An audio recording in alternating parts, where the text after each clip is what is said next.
Hello there guys, here I have my review on the brand new Mezco One Collective Darkseid figure. I gotta say, it's my first Mezco figure with a metal packaging, and it's freaking amazing. It's pretty cool, not only the figure itself, but the way they package it. It's basically like having a mini Hot Toys collectibles. So it's my first metal packaging. I didn't know it was gonna come, I thought it was gonna be the regular package. So it was a surprise when I opened it, and it's pretty freaking cool, it's pretty neat. I'll show you guys now. So here we have the Omega symbol, which is Darkseid symbol from the Omega equation. On the top you get Darkseid, on the bottom 112. Over here you get Darkseid in red. On the side you get MezcoToys.com. On the back you get some pictures of the figure, his accessories, and stuff like that. When you open it up, I thought it was just going to be like a shoebox that you could take the top off, but it's actually on some hinges on the back. You take the sponge out. And it's the first Mezco figure I buy that has like sponge packaging, so that's pretty neat. I wish all the packaging was like this, not necessarily the metal, but the sponge and stuff, because it looks pretty neat, it looks pretty professional as compared to the regular plastic packaging. But Mezco really killed it with this guy. I was I was gonna keep him, but then I decided I was gonna sell him because $200 for a Darkseid figure, it's pretty steep. But once I got him in the mail, it's like, damn, this guy's pretty cool. So I might just keep him. I've always wanted a Darkseid figure. I almost got the VC Icons one back then, but I ended up not getting him. This figure, the reason he's so expensive is because he's bigger, obviously, about an inch taller, and he has some metal parts and the light up eyes and all that. So all that stuff increases the price. So let me get the lighting closer. So first I'm gonna show you guys his accessories. So one of them is that cape he has on. It's pretty neat.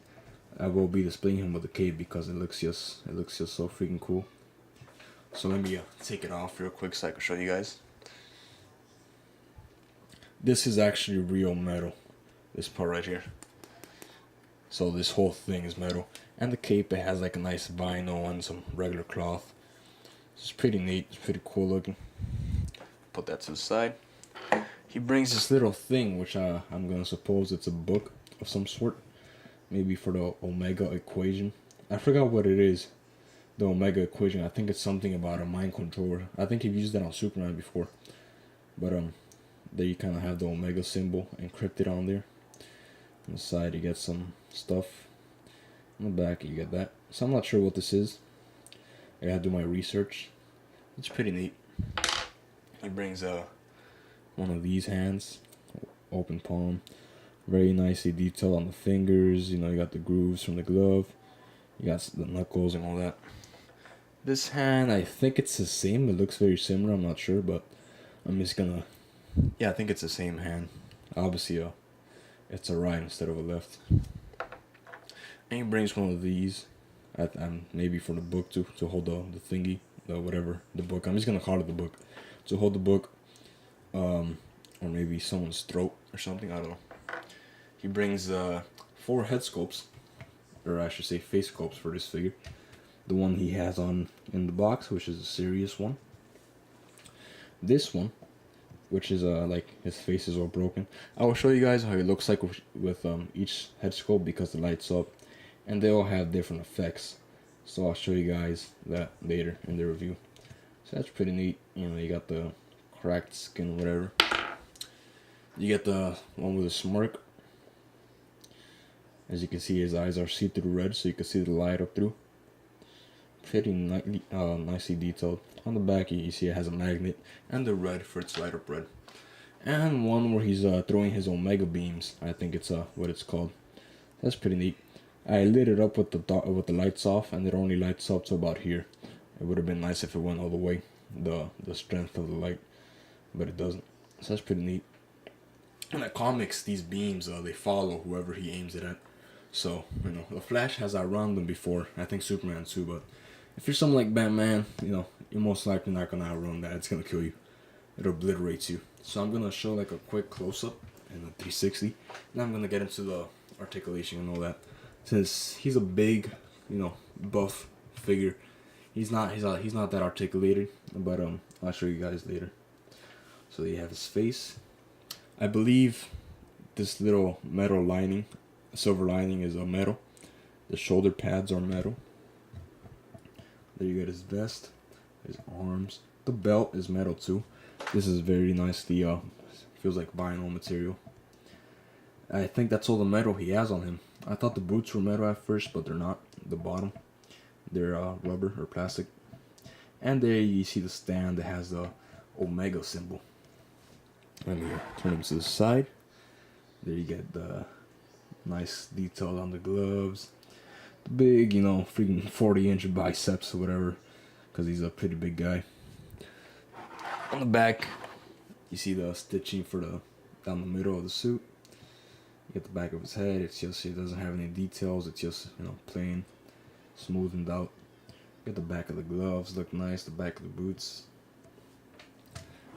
I guess I really like this figure. You know, it's not as detailed as some other figures. You know, that like they have like a lot of little different details and stuff like that. But it just looks nice. The aesthetic, I think they did a really good job. And I'd love to see a Mezco take on the Thanos figure. That'd be pretty cool.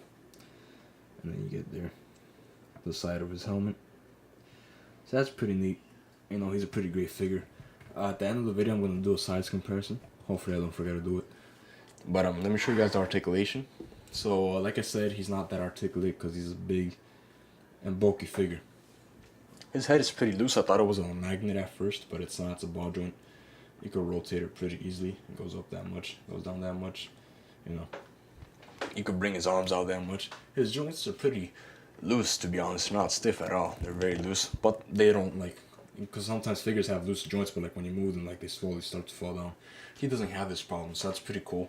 That they he doesn't have stiff joints, but they're not like super loose either. You could easily move them. You could bend his elbow that much. He has rotation at the wrist. You can move it back and forth. Barely. He has no upper bicep swivel. He has a kind of a ab crunch, I think. I'm not sure if it's a thigh crunch. Not thigh. Like a lower ab, or if it's actually an ab crunch, but I used to go with ab crunch. Doesn't really move that much. It's a tiny bit. You could put his legs out.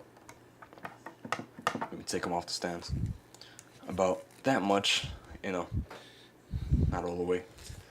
You could bend his knees that much. And he has an ankle pivot, which you can move to the side. Let me show you guys the bottom of the boots. It's also very nicely detailed. Looks pretty cool. And no boot swivel and no upper thigh swivel. You know, it's just a bar joint. So yeah, he's not that very articulated. Because I'm pretty sure they figured, when I put the extra articulation in the figure that's already bulky, you're not even going to be able to use it. But even though he's not that articulated, he's still a great figure, you know, to be honest. Oh yeah, and you can put his legs out that far. So they go out pretty far. Let me show you guys the different heads. Alright, so here's a smirking head or face on the bottom. It has a little switch. You flip it, and his eyes turn on. So that's pretty neat. Take it off. Then you get the broken, cracked face. You gotta put the shin part in first because he has like a little shin guard. So you put that side in first and then click it in. That looks pretty damn cool. I could imagine how it would look like with the lights off. Let me turn the lights off real quick. Show you guys how that looks. So that looks pretty cool. And in low light, it would look like that. So that's pretty neat. Lights back on. And then we put him with the Omega Beams head. And that's how he looks like. So it's pretty cool that he has that many different head sculpts. It's pretty neat. And his head is pretty easy to peg back into place. And the serious face, of course, it's basically the same. What the heck? Well, the magnets just fell off one of the heads. Let me see which one. Off of the Omega one, so I gotta crazy glue that back in. And the head he comes with in the box is basically the same as the smirking one. You know, the same effect. And it's pretty easy to put him back into the bar joint. So that's about it for this review, I guess. You know, pretty great figure. If you guys are willing to ball out the $200, I think it's not too much. It's like $180. If you guys like DC, if you guys like, you know, Darkseid or whatever, I highly recommend it. I mean, Mezco so far has not disappointed me. You know, little nitpicks here and there with certain figures, but that's basically about it. So let me cut the video here and show you guys a quick size comparison with a Superman. So Superman's about the average height of a Mezco figure. There you have it. It seems like, yeah, maybe like an inch taller or so. So assuming that this figure of Superman is modeled after 6'1" Henry Cavill, if Darkseid were real, he'd be like 7'1" around there. Maybe a little taller. Maybe it's maybe an inch and a half, maybe, but it seems to be about an inch taller. And yeah, so that's about it for this review, guys. If you guys like this video, if you guys like my channel, please hit the like and subscribe button. And again, thanks for watching.